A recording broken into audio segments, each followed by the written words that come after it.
Okay. If a 3 cross 3 matrix A is similar to the identity matrix of order 3, then A must be the identity matrix of order 3.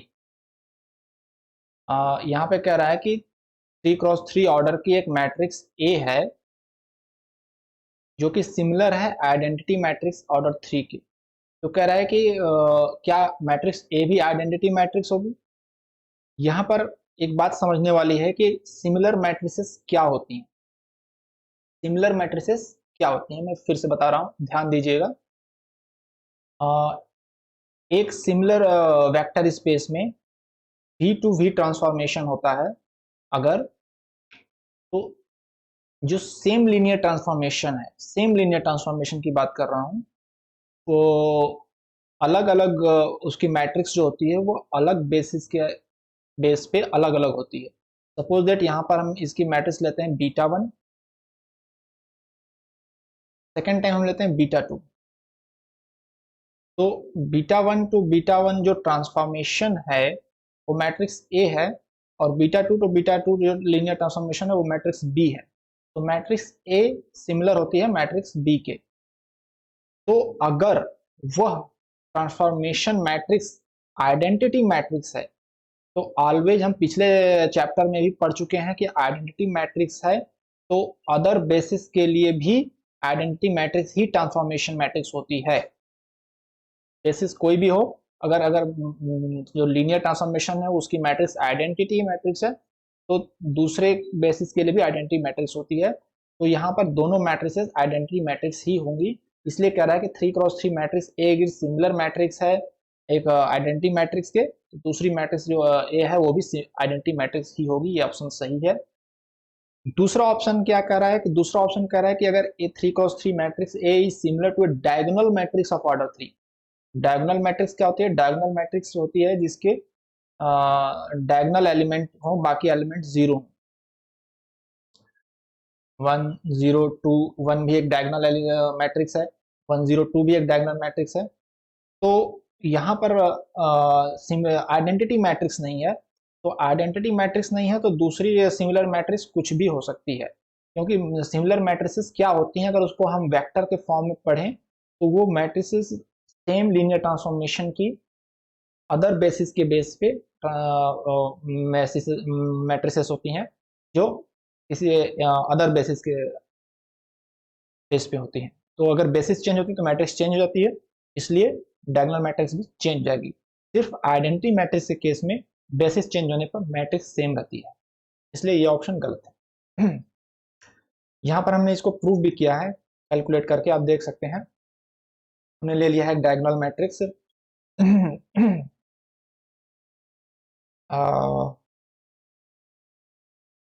But ये कोई ने proof करने की कोशिश की, but ये उतना सटीक नहीं है। हमने जो डेफिनेशन बताया ट्रांसफॉर्मेशन की वो सही है। इसी पर ध्यान दीजिए कि सिर्फ आइडेंटिटी मैट्रिक्स है तो ही वो सेम होगी, अदर मैट्रिसेस चेंज हो सकती है।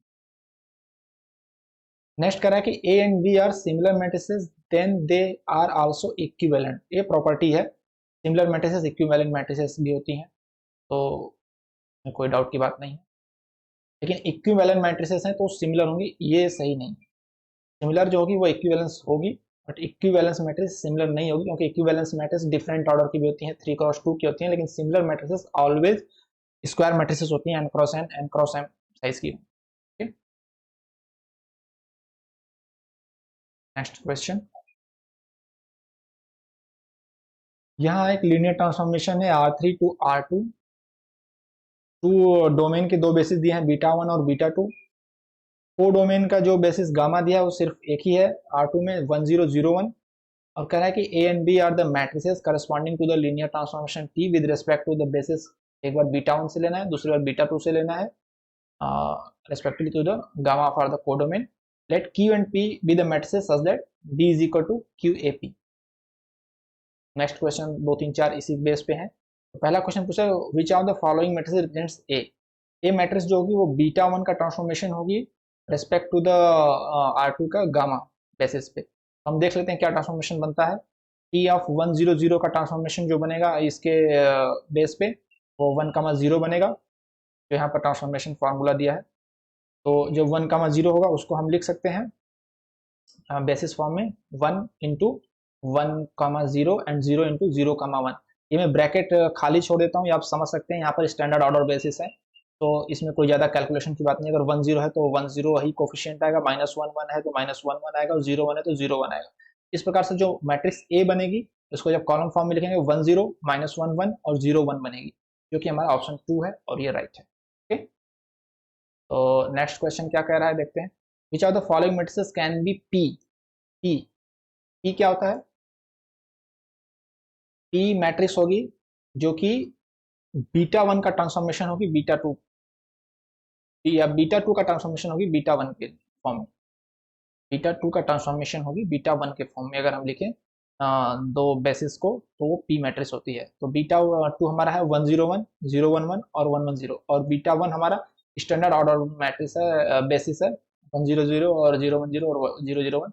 तो इसका जो हम लिखेंगे कोफिशिएंट, तो 1 0 1 के लिए 1 0 1 होगा, 0 1 1 के लिए 0 1 1 होगा, और 1 1 0 के लिए ये जो खाली ब्रैकेट है इसमें आप एज्यूम कर सकते हैं स्टैंडर्ड ऑर्डर बेसिस है। तो इसका जो पी मैट्रिक्स होगा वो 1 0 1 कॉलम वाइज लिख देंगे, 0 1 1 और 1 1 0, जो कि ऑप्शन थर्ड है, ये सही है। तो मैट्रिक्स भी ये हो गया। ओके, देन नेक्स्ट क्वेश्चन कह रहा है which are the following statement is true for Q. Q क्या होता है?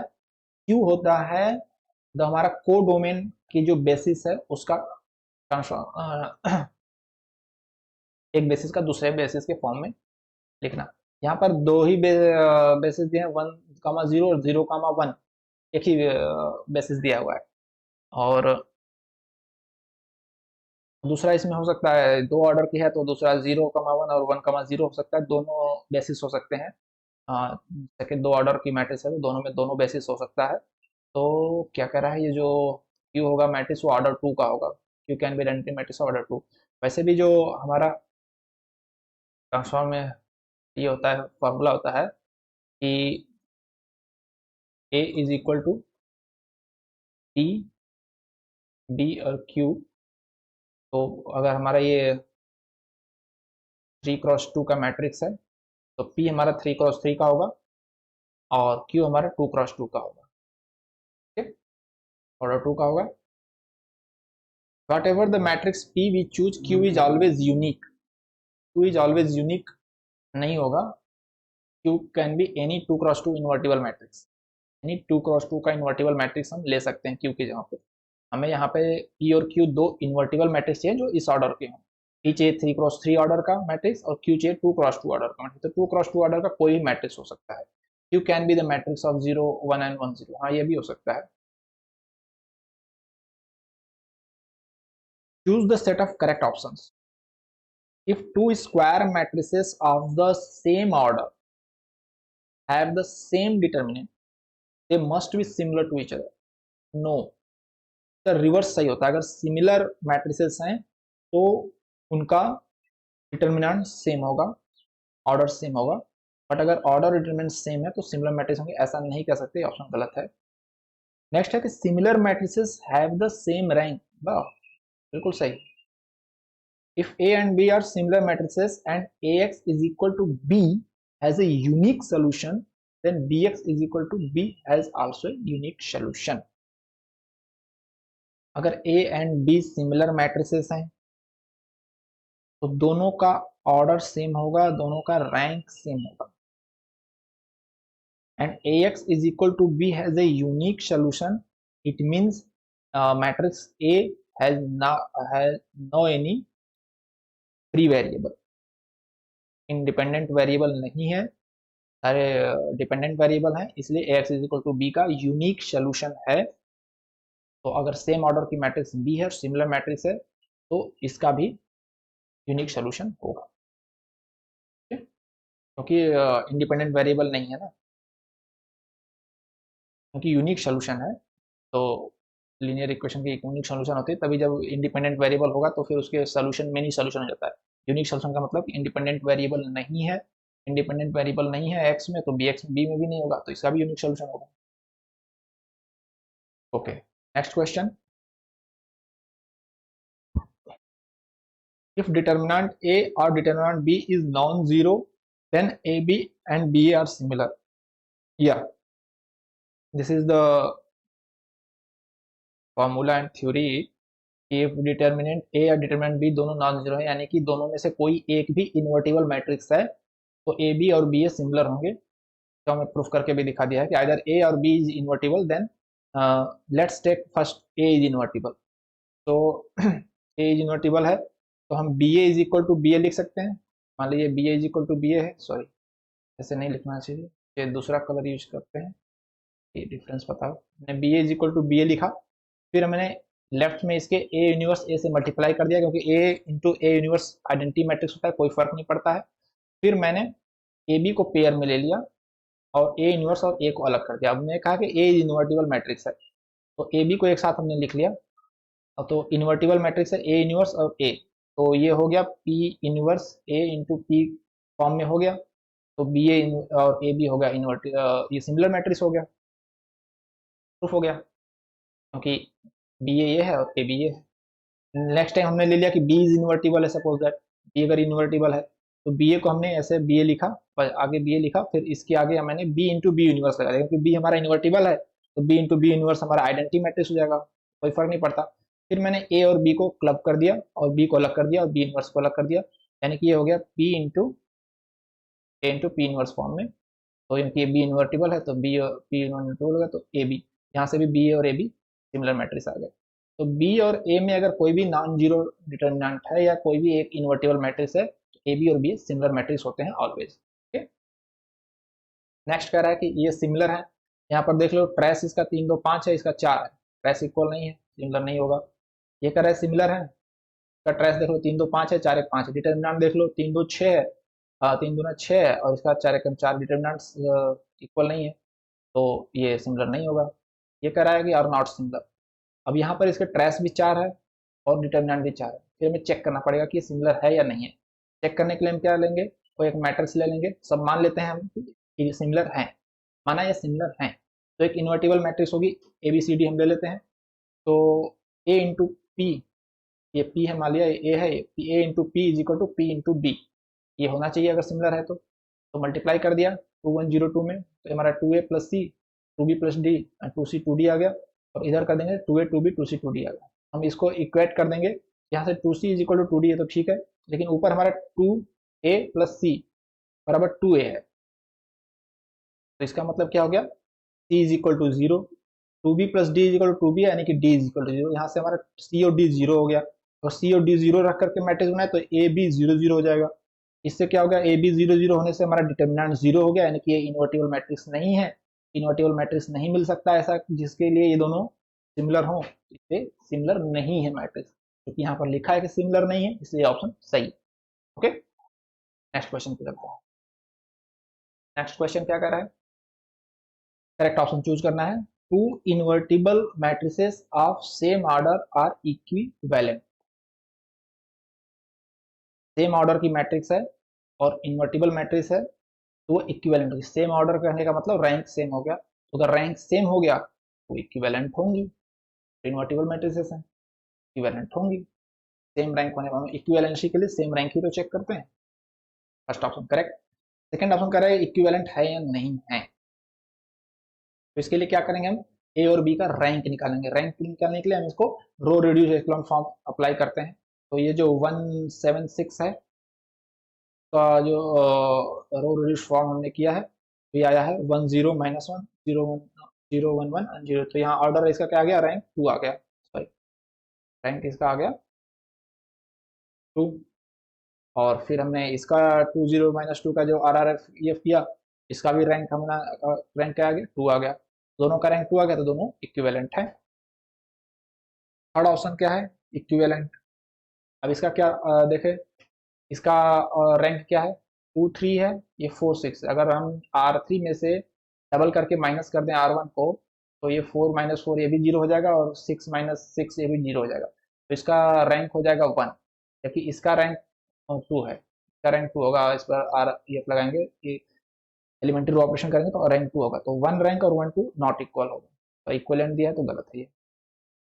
Then consider two linear transformation T1 and T2, Let A and B denote the matrix representation of T1 and T2 with respect to the standard ordered basis of R3. Then A and B are equivalent. अभी हमें matrix बनानी है A और B, फिर check करना है कि दोनों इक्विवेलेंट हैं या नहीं. ओके, तो मैंने यहाँ कर रखा है. T1 के लिए हम स्टैंडर्ड ऑर्डर बेसिस लेंगे 100 और इसका जो ट्रांसफॉर्मेशन फार्मूला दिया इसके आधार पर इसका हो जाएगा 11 - 2 और 010 का ये होगा, T1 का ये होगा और इसका जो बेसिस में हम इसे कोफिशिएंट लिखेंगे वो सेम होंगे. मैं उतना लेंदी नहीं कर रहा हूँ, शॉर्ट में आप समझ सकते हैं. एंड यहाँ पे T2 का जब बनाएंगे मैट्रिक्स रिप्रेजेंटेशन के अनुसार तो ये आएगा. दोनों के जो मैट्रिक्स बनेंगे ये होगा 11 - 2 141 -1 -21 और ये 110 0101. दोनों पर एलिमेंट्री रो ऑपरेशन लगाइए तो इसके जो रैंक आएगी 2, क्या भी रैंक 2 आएगा, दोनों की रैंक सेम है तो ये इक्विवेलेंट हो जाएगी. और ये क्या कह रहा है, अरे इक्विवेलेंट, तो ऑप्शन सही है. ठीक है, नेक्स्ट क्वेश्चन पे चलते हैं.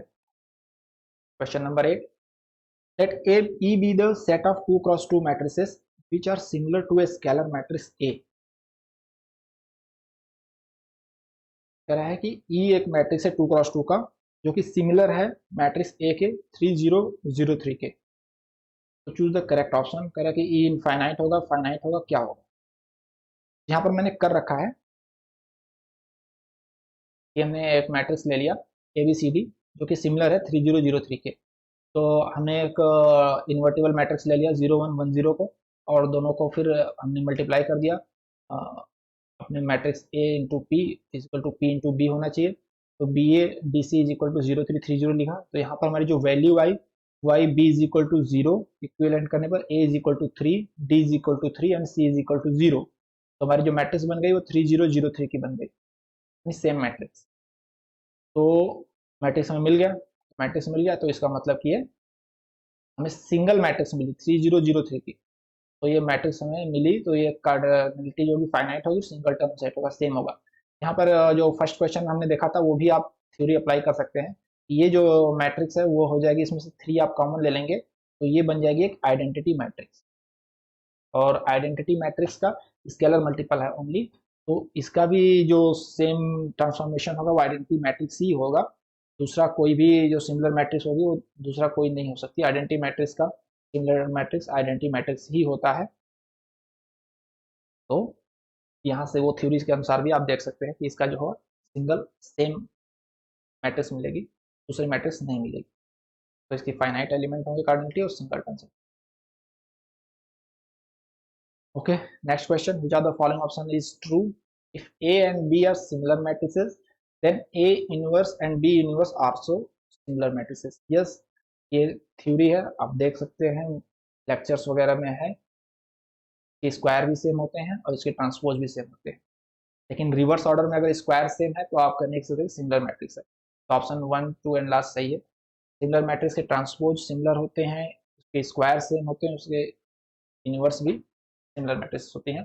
इसके अलग अलग प्रूफ है, आप देख सकते हैं बुक्स में या दूसरी वीडियो है उसमें देख सकते हैं. नेक्स्ट क्वेश्चन है, let us consider the following matrices. A B C 3 matrices हैं, चूज द करेक्ट ऑप्शन. कह रहा है कि A and B have the same rank and same determinant but they are not similar. यहाँ पर सबकी rank 2 है, सबकी डिटर्मिनेंट सेम है. रैंक और डिटर्मिनेंट में कोई चेक करने की जरूरत नहीं है. हमें ये चेक करना है कि कौन कौन सी मैट्रिक्स सिमिलर है या नहीं है. यहाँ पर बात हो रही है ए और बी की हमें चेक करना है. तो हम एक पी मैट्रिक्स ले लेंगे और फिर चेक करेंगे A P is equal to P B मान के. ये पी मैट्रिक्स हमने ए बी सी डी ले लिया. तो यहाँ पर हमें जो मल्टीप्लिकेशन से बनाया तो हमें क्या मिला, हमें मिला कि A plus C is equal to C यानी ए इज इक्वल टू 0 और B plus D is equal to D यानी कि B is equal to 0. A और बी दोनों 0 हो गए. ए और बी 0 हो जाएगी तो हमारी एक रो पूरा जो है 0 हो जाएगी यानी कि इन्वर्टिबल नहीं होगी ये मैट्रिक्स. इन्वर्टिबल नहीं है इसका मतलब कि सिमिलर नहीं है. और लिखा है कि नॉट सिमिलर यानी कि ऑप्शन सही है. फिर लिखा है कि A and C have the same rank same but they are not similar. A and C को हम चेक करेंगे तो ए पी और पी सी चेक करेंगे. तो हमने ए पी तो कैलकुलेट कर रखा है, ए बी और A plus C B plus D. अब पी सी चेक कर लेते हैं. तो पी सी को जो हम करेंगे चेक तो ये आएगा A plus B C and C plus D. Equate करने पर क्या मिलेगा हमें, ए जीरो मिला हमें और बी इज इक्वल टू सी मिला. तो हमारी मैट्रिक्स का फॉर्म क्या बनेगा, ए 0 हो जाएगा और B is equal to C यानी कि बी वाली वैल्यू सी की पोजीशन पे जाएगी और डी कोई भी वैल्यू हो सकती है. तो 0 बी बी डी इस फॉर्म में मैट्रिक्स होगी कोई भी इन्वर्टिबल मैट्रिक्स, उसके लिए ए और सी सिमिलर हो जाएंगे। तो ए और सी सिमिलर हो रहे हैं और ऑप्शन में लिखा है कि नॉट सिमिलर, इसलिए गलत है। दूसरा करें B and C are the same rank same determinant but they are not similar, तो बी और सी को चेक करना पड़ेगा। बी और सी को लिए भी मैंने कर रखा है, ई है और सी है, इसमें भी आप पी एक मैट्रिक्स ले लीजिए ए बी सी डी, दोनों से मल्टीप्लाई कर दीजिए, ए बी सी डी मिला, इधर A plus B C C plus D मिला, क्या मिलेगा फिर A plus B is equal to B, यानी ए जीरो और सी जीरो, और ए जीरो अगर सी जीरो हो जाता है तो नॉन इन्वर्टिबल है, यानी कि सिमिलर नहीं है, रैंक डिटरमिनेंट जीरो हो जाएगा, इन्वर्टिबल नहीं मिलेगी, यानी कि सिमिलर मैट्रिक्स नहीं है। और ऑप्शन क्या लिखा है कि दे आर नॉट सिमिलर, तो ये ऑप्शन सही है, फिर नॉन ऑफ द अबव।